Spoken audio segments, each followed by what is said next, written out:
कहानी की शुरुआत में हम प्रशांत को देखते हैं, जो उस आदमी को अपना इंट्रोडक्शन देता है कि सर मैं हूं। वह आदमी पूछता है, हम लोग कहां मिले थे यार? फिर प्रशांत उसे सॉरी बोलता है, सॉरी सर, मैं छोटा था तब आप हमें म्यूजिक सिखा। लाइन सुमित सर पूरी करते हैं। फिर सुमित का स्टेशन आ जाता है और वह जाने लगता है। तभी प्रशांत उससे पूछता है, फिर प्रशांत उसे हग करता है। वह बहुत खुश होता है। प्रशांत पूछता है, एक दिन आराम से बैठकर बात करें? सुमित सर कहते हैं, ठीक है, मैं यहीं गोरेगांव स्टेशन के सामने म्यूजिक सिखाता हूं, जब कभी मन लगे मिलने आ जाना। अब इधर टोनी के घर को देखते हैं, जहां उसके डैडी से मिलने जिमी और उसके पापा आए हैं। टोनी कहता है, पापा आज पूरी प्रॉब्लम सॉल्व कर देते हैं, आप और फूफा जी के बीच में जो भी है उसे भी। फिर जिमी के मामा खाना खाते हुए जिमी के पापा से पूछते हैं, कोई दिक्कत है क्या मुझसे? नहीं है, लेकिन तभी बीच में उसके मामा बात काट देते हैं और टोनी से कहते हैं, देखा, एक प्रॉब्लम सॉल्व। पापा गुस्सा हो जाते हैं। तभी जिमी कहता है, बैठ जा मामा, अपना प्रॉब्लम शॉर्ट में बताऊंगा तो 5-10 मिनट लगेंगे ही। अब इधर प्रशांत को देखते हैं, जिससे उसका दोस्त पूछता है, आ गया तू? तभी प्रशांत अश्विन से गले लग जाता है और तो मेरा ऑडिशन ले लेना प्लीज। अश्विन पूछता है, कहां जा रहा है आज सज धज के? डेट है क्या? तू भी तैयार हो जा भाई, आज खाना नहीं बना है। प्रशांत कहता है, मन नहीं है यार। तभी अश्विन कहता है, वेदा भी जा रही है। प्रशांत पूछता है, तो अश्विन कहता है, तो फिर क्या? अश्विन कुछ देर बाद देखता है कि प्रशांत आज सज धज कर जाने के लिए बैठा था। उसका दोस्त कहता है, आज मौका है, बात को आगे बढ़ा। मुझे बुरा लगता है कि तुम छुप छुप कर छेद से उसे देखते हो। फिर हर प्रशांत का दोस्त पहले से ही था। प्रशांत उससे कहता है, अगर तरुण नहीं होता ना तो तुम आज फाइनल सिलेक्शन में होते। क्या तुमने तरुण के मुंह पर बोला कि तरुण फ्रॉड है? तू फ्रॉड देखकर उसे गाली देता, इसलिए मैंने तुम्हारे लिए कास्टिंग कंपनी छोड़ दी। ये मेरा तरीका है। अब वे दोनों लड़कियां आ जाती हैं और सभी लोग लिफ्ट में एक साथ जाते हैं। अब इधर जिमी को देखते हैं, ये तुम्हारे बाउंसर की तरह दिहाड़ी भी नहीं आती।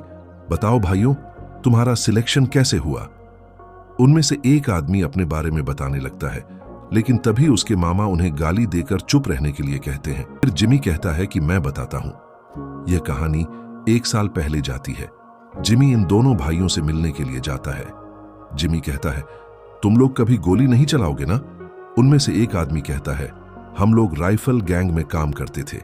एक दिन रात में शीशे के टुकड़े से दोनों भाइयों ने 10 आदमियों को ऐसे मारा कि आज वो लोग दुनिया में जिंदा नहीं है। वह आदमी अपना इंट्रो एक गैंगस्टर के रूप में देता है। कुछ देर बाद जिमी देखता है कि उनमें उसका एक भाई उल्टी करने लगता है। ये उंगली डालकर उल्टी करेगा और फिर पेट भर खाना खाएगा, मेरा भाई। फिर वह आदमी पूछता है, कितना दोगे? जिमी कहता है, देख जायसवाल, ये सुट्टा वुट्टा पकड़ ली, कोई बात नहीं। अगर मुझे कोई गोली मारने आया और गलती से पिस्तौल गलत पकड़ ली और जब तक सीधी पकड़ ले तब तक हो जाएगा मेरा दंड। अब जिमी जाने लगता है। मरने से पहले पूरी जिंदगी सामने से गुजरती होगी ना, लेकिन मेरे साथ ऐसा नहीं हुआ टोनी। तुझे पता है कि मुझे क्या दिखा? वह जिंदगी जो हो सकती थी पर अब नहीं होगी, क्योंकि मैं मर रहा था। एक बड़े से घर की छत पर मेरे पापा और मेरी बेटी एक साथ खेल रहे थे। उसके बाद आई बहुत बहुत बुरी फीलिंग, आने वाली जिंदगी के लिए और मरने की उदासी। इतनी बुरी थी मामा कि उस उदासी को मैं सह नहीं पाया और मैंने आंखें बंद कर ली। और पापा, वो मुझे पहले मारता, मैं उससे पहले ही मर गया, क्योंकि मैं मामा का पैसा नहीं दे रहा था, और पैसा दे रहा था तब भी मुझे मरवा रहा था मेरा गंदू मामू। उसके मामा कहते हैं कि इसको वहम है कि सब कोई काम धंधा छोड़कर इसे मरवाने। हमारा चेहरा तू उखाड़ क्या लेगा जिंदगी में? तुझे यही लगता है कि मुझे एमपी का टिकट न मिले? क्या उखाड़ लिया जिंदगी में?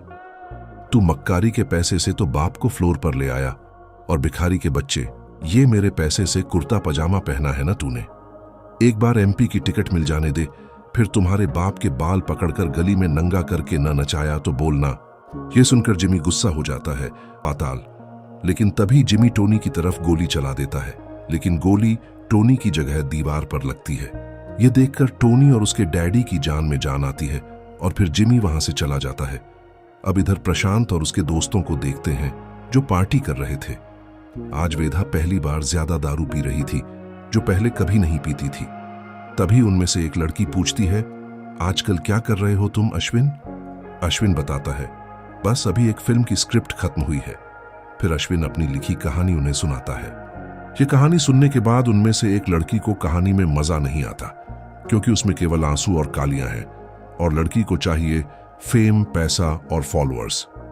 फिर प्रशांत भी उसके दोस्तों का सपोर्ट करता है और उस स्टोरी के बारे में सही बात बताता है, सिर्फ गलतियों को सही करके। कुछ देर बाद वेदा कहती है कि एक लड़का था जिसके सपने पूरे हो रहे थे, सब कुछ सही चल रहा था, लेकिन उसे एक्स्ट्रा रिस्पॉन्सिबिलिटी नहीं चाहिए थी। वह कहता है कि उसका स्टेट ऑफ माइंड डिस्टर्ब हो रहा है। फिर वह अपने सपने पूरे करने के लिए छोड़कर चला गया। लड़कों का सपना पहले, घर वालों के लिए ड्यूटी उसके बाद, और सबसे एंड में लड़की का एडमिशन। प्रशांत कहता है कि यह तो लड़का लड़की का डिस्कशन है ही नहीं।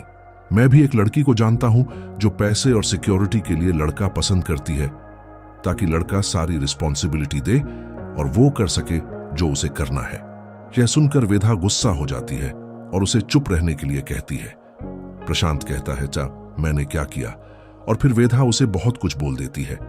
अब हम कुछ देर बाद को देखते हैं, जिसमें अश्विन और प्रशांत आपस में बात कर रहे थे। प्रशांत पूछता है, मैंने उसे क्या बोल दिया कि उसने मुझ पर गुस्सा किया? मैं तो उसके बारे में बात भी नहीं कर रहा था। अश्विन बताता है कि जब कोई किसी और इमोशन से डील कर रहा होता है ना, तो कुछ बातों में समझ नहीं आता कि कौन क्या बोल रहा है। और फिर प्रशांत अपने दोस्तों के साथ बीच की ओर चला जाता है। अब इधर जिमी को देखते हैं।